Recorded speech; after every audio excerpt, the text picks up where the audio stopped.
Hi guys, welcome back to Carnivorous Plant Sydney. Today, I'm going to be showing you how to prune Sarracenia pitches for winter dormancy. This is one of my all-time favourite Sarracenia flava types, Sarracenia flava vacaprea. I've already cut off the pitches for this one, so this is what the end product looks like. You don't want to cut too far into the rhizome, but you want to leave a few of these non-pitcher leaves, just so they can get extra photosynthesis during winter to help them boost through dormancy and come out as strong as ever.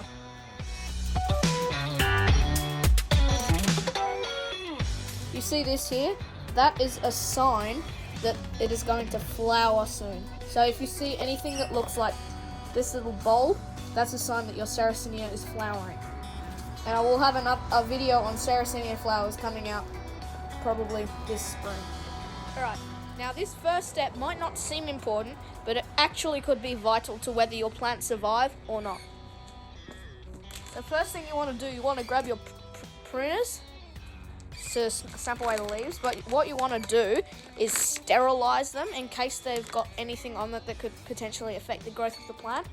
So a good way of doing it is just burning it if you've got a flame, but I do not have any fire at the moment, so I'm just going to use an antibacterial wipe, which is probably just as good and also a bit more convenient considering everyone has antibacterial wipes these days with COVID and everything. So what you want to do is just get one of them, open up the pruning shears, just get them covered in the sanitizer, make sure they're not contagious. Try not to cut your fingers off when doing this. Alright, that should be enough.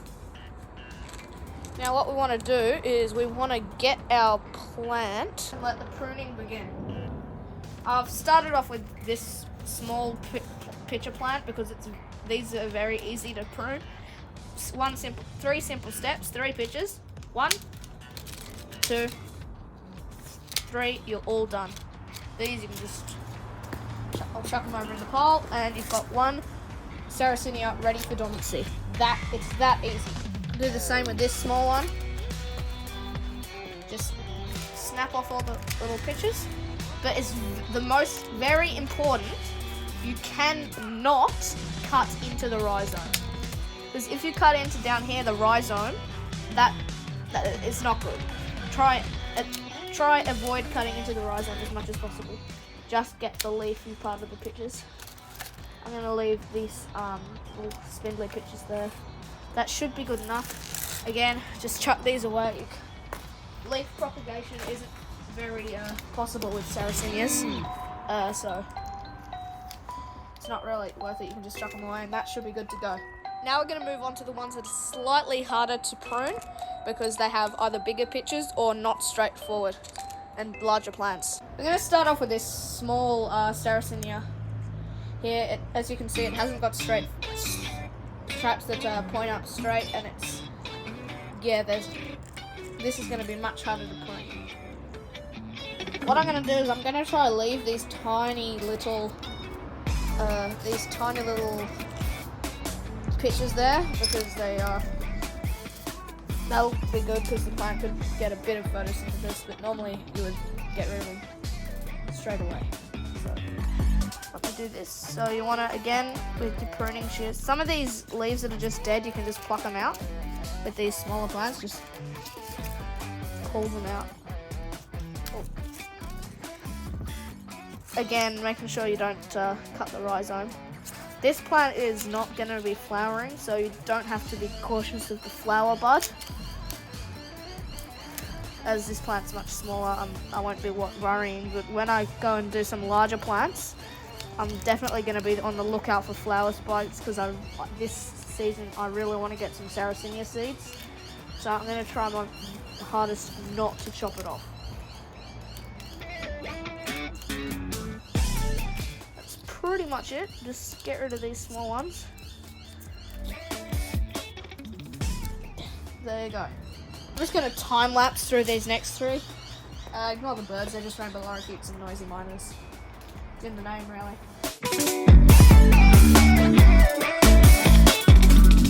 I just want to stop here take a look at what's inside these pictures. I'm not sure if I can get the right angle with the camera, but can you see how inside there it's all black?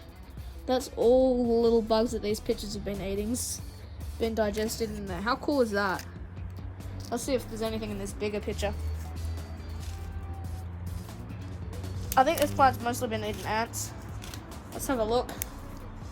Oh yeah, you can see at the bottom. Oh, it's out of focus, but yeah. I think that's just ants and other small bugs. It's kind of, oh yeah, wow. Well, there's some flies. That's really cool. Let's get back to the time lapse. That is exactly what you want to be left with. Just the remains of the picture. I'm going to chuck these back in the line and I'll move on to the larger plants. I wasn't recording, but I've pruned this gigantic Sarracenia flava here. This is, I think it's my first Sarracenia, and it's massive. I've got it in this giant 200-litre pot. Oh no, 250-millimetre pot. Yeah, I can't wait till the spring. It's going to start growing some massive pitches. Let's go on with the time lapse for the larger plants. Wow, we've certainly chopped off a lot of pitches here.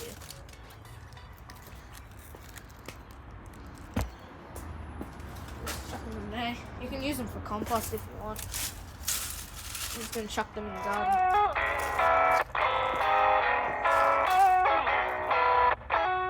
Alright, now I'm moving on to these much slightly taller plants. I've got here Sarracenia leucophila crossed with Flava cross Oreophylla. This is a great picture. Plant hybrid. It's got giant, it hasn't got the widest mouth, but it's got giant big lids of the picture. And then I've also got a Sarracenia Colin Clayton over here. Let's time lapse these. And done. Wow, these pictures of the Colin Clayton are pretty big. Let's see if there's anything inside. I don't think there is because I bought this plant at the end of last year's sort of growing season, so I don't think they would have caught much. Yeah, there's nothing much inside. There's a few small bugs. Let's continue now to the hardest plants to prune, including a Sarracenia purpurea. These following plants are absolutely the worst to prune, and you're about to find out why. You want to know why they're so bad to prune? I'll give you 3 seconds to think. Alright, it's quite obvious. They're full of water and dead bugs, which makes it a million times harder for the poor person who's pruning them. We need to do this carefully because it's just really annoying. Also, I'm a bit surprised because these plants have not gone dormant, which is, I'm not exactly sure why this has happened, but I'm still going to prune the pitches anyway. If anyone knows what's going on, feel free to tell me in the comment section down below because I'm a bit confused about this. Alright, I'm going to try to do this. I'm going to start with the easiest and then work my way to the purpurea. I'm done with one of them. This one's really healthy and I do think it's going to flower spike, which is very exciting. So pretty soon you might be able to purchase one of these from the Carnivorous Plants Sydney website if you live in New South Wales, so keep an eye out. It's starting to get much harder to do because every time I cut it open there's just like a waterfall of water popping out. See, watch this, ready? Oh, that one didn't work, but ready? This one? Hopefully not, please not, please not. Oh, yeah, see, yeah, they're full of water, and it's not just water, it's actually digestive juices that mix with the water. They release digestive enzymes into the water to make it like acidy so they can actually digest the bugs. So those who think that the plants don't actually eat the bugs, they just sit in there and die, they actually do digest it, and after a while the only thing in the pitchers is just going to be the exoskeleton of the bug. Alright, this last one's going to be the hardest. It's a very beautiful, this species. It's a hybrid.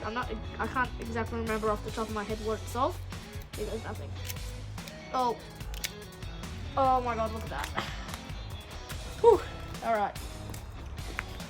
Now time to move on to the hardest one to do. The Sarracenia purpurea. Even just picking it up, that splashes water out.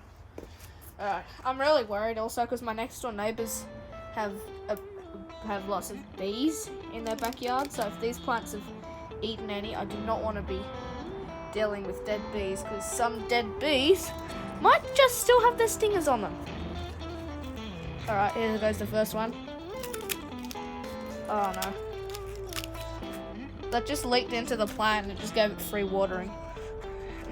By the way, just so some people know, because I know a few people were asking me one time, can you water carnivorous plants through, can you water like Sarracenias through the pitches? No, they might sort of be like mouths for the plant, but you can't feed them, you can't water them through the pitches. They have to absorb it through the roots.